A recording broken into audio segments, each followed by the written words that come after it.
Cette vidéo est plus philosophique que pratique, bien que certains y trouveront de quoi pratiquer quand même. Je vous explique. Cette expression vient d'une psy que j'ai consultée pendant plusieurs années, il y a bien longtemps, et qui, n'ayant pas peur des mots, m'a sauvé la vie. Cette expression m'a longtemps turlupiné, et surtout la question suivante. Pourquoi cette médecin, aussi talentueuse que douce, avait qualifié l'idée que je lui avais soumise de la sorte et sans prendre de gants? Bien des années après, j'ai compris et j'ai décidé de faire cette vidéo pour comprendre encore un peu mieux et surtout vous transmettre mes conclusions. Tout au long de ma vie, j'ai été témoin de liens étranges entre ce qui me traversait la tête et ce qui se passait réellement.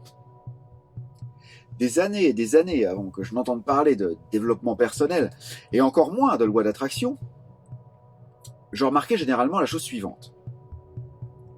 Étant un anxieux chronique, il fallait toujours que je me fasse du souci pour tout, n'importe quoi. Même la chose la plus réjouissante devenait anxiogène, à force d'y penser. Comme je le montre dans beaucoup de vidéos, l'ego, s'il n'est pas contrôlé, finira toujours sa course dans le négatif. Et il tournera en rond indéfiniment, même si la situation ou la pensée originelle est positive. Et Dieu sait qu'à l'époque, le contrôle de mon mental était de la science-fiction, du moins volontaire. Bref, lorsque j'appréhendais une chose négative, je l'imaginais, elle, et bien sûr ses corollaires, un par un, comme tous les anxieux font. Et devinez quoi? Tout ce à quoi j'avais pensé, tout ce sur lequel j'étais resté quelques secondes, voire petites minutes, à élucubrer, eh bien aucune de ces situations ne s'est jamais produite. Ce qui se passait réellement, comme chez la plupart des anxieux, et sans aller jusque-là la plupart des gens, ce que je redoutais n'arrivait jamais. Ça me fait d'ailleurs penser à une maxime que j'ai vue passer à un moment donné sur les réseaux sociaux et qu'il m'est même arrivé de partager, et qui disait en gros « Ne t'inquiète pas, ça n'arrivera probablement jamais ». Je remarquais donc que lorsque je pensais brièvement, sans émotion, à une situation négative susceptible de se produire, elle n'arrivait jamais. On aurait dit que le simple fait qu'elle m'ait traversé l'esprit ait empêché sa réalisation. D'ailleurs, je ne vois pas pourquoi j'utilise l'imparfait, car c'est encore la vérité aujourd'hui. Et à l'époque, je remarquais également que si événement négatif il se passait, il était certes aussi négatif que les scènes imaginées, mais n'avait rien à voir avec les scénarios.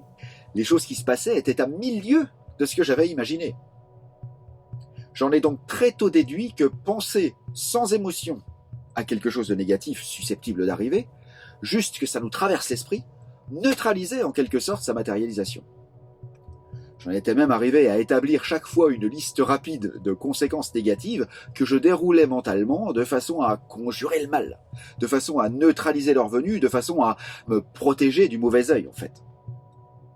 Je précise que je ne rentrais pas dedans émotivement, jamais. Je regardais juste chaque scène potentielle comme on feuilletterait les pages d'un tabloïd. À tel point que c'en était devenu un passage obligé, afin de me rassurer, afin de me dire que si j'y ai pensé, c'était conjuré, ça n'arriverait jamais. Et devinez quoi, j'avais raison, ça ne se produisait jamais. Et c'est cette réflexion que j'ai soumise à ma psy et qu'elle a qualifiée de psychologie de bistrot. Alors pourquoi ma psy m'a-t-elle balancé ça d'une façon aussi abrupte et en plus ironique? Comportement, je le rappelle, contraire à son habitude. Car elle s'est un peu moquée de moi sur ce coup-là. J'ai compris pourquoi.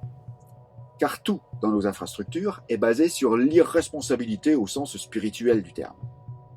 La médecine, psychiatrie y compris, ne sont là que pour nous aider à gérer les troubles que l'on vit, penser les plaies venues de nulle part, selon un point de vue, alors qu'en fait, nous ne faisons qu'éteindre les feux que nous avons allumés par nos pensées et nos émotions.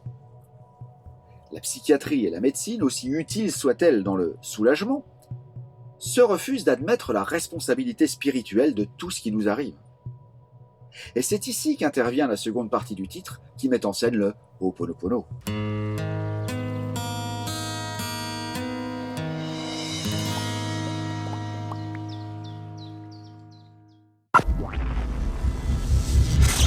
Il faut être pris pour être appris, dit-on. On connaît tous cet adage. Autrement dit, une fois qu'on a fait l'expérience d'un tour de la nature, on s'y prépare pour à l'avenir l'éviter. C'est la base de l'éducation, c'est la base de la maturité, c'est l'expérience, c'est la base de la vie, en fait. Une fois, une dame à qui j'avais cité cette maxime populaire au cours d'un banal échange de trottoir m'a rétorqué « Soit, vous avez raison, monsieur, mais le problème est que l'on n'est jamais pris de la même façon. » Ceci est vrai aussi. Et c'est peut-être ça la vie. Faire le tour de toutes les situations auxquelles l'on se prépare pour la suite, mais qui ne reviennent jamais. Apprendre des choses qui ne nous resserviront pas dans cette vie-ci.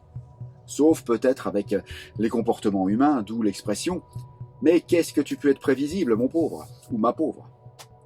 Bref, je vous laisse réfléchir à tout ça de votre côté. Le Ho'oponopono ne peut être efficace que si nous avons intégré la loi de responsabilité, le socle du Ho'oponopono.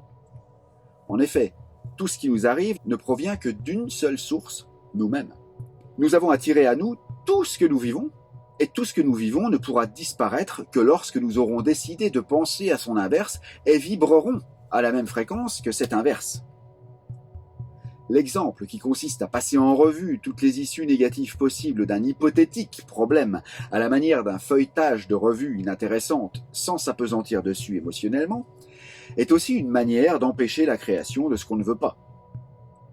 Mais pour ça, il faut absolument ne pas plonger émotionnellement dedans. Sinon, on tombe dans l'attraction pure et nous l'attirerons, pour de bon cette fois. C'est la condition sine qua non pour que la psychologie de bistrot fonctionne.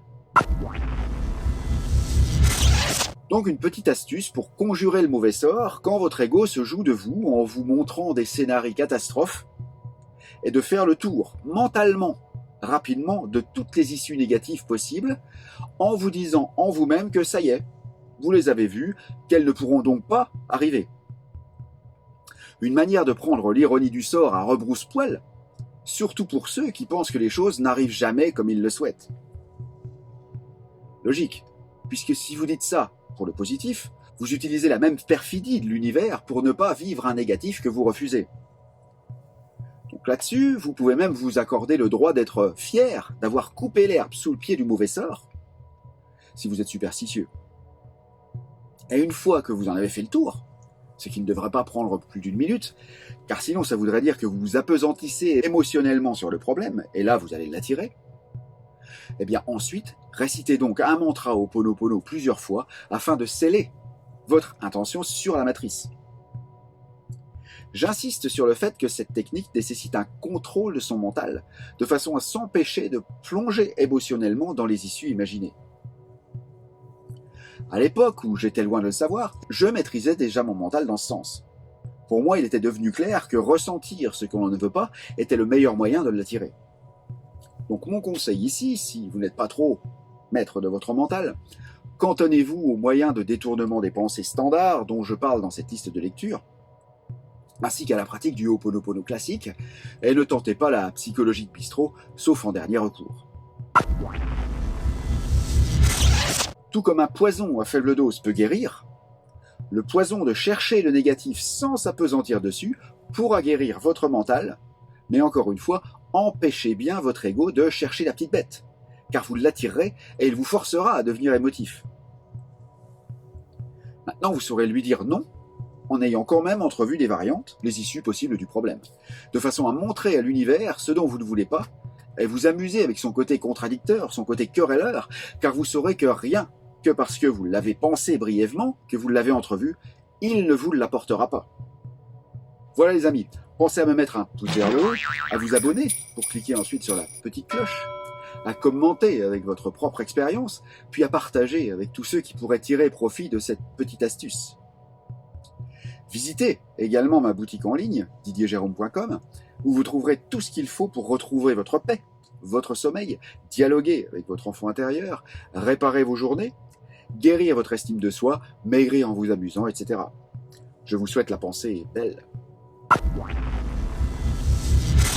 Afin de ne pas tout mélanger, j'ai créé une seconde chaîne nomade que j'ai appelée Didier Jérôme World, et dans laquelle je montre mes périples et où je fais aussi beaucoup de conneries également. J'ai très vite l'intention de faire des directs, mais pour cela, il me faut au moins 1000 abonnés. Ce qui fait que si vous voulez voir mes pérégrinations en direct sur l'autre chaîne, pensez à aller vous y abonner. Merci les amis.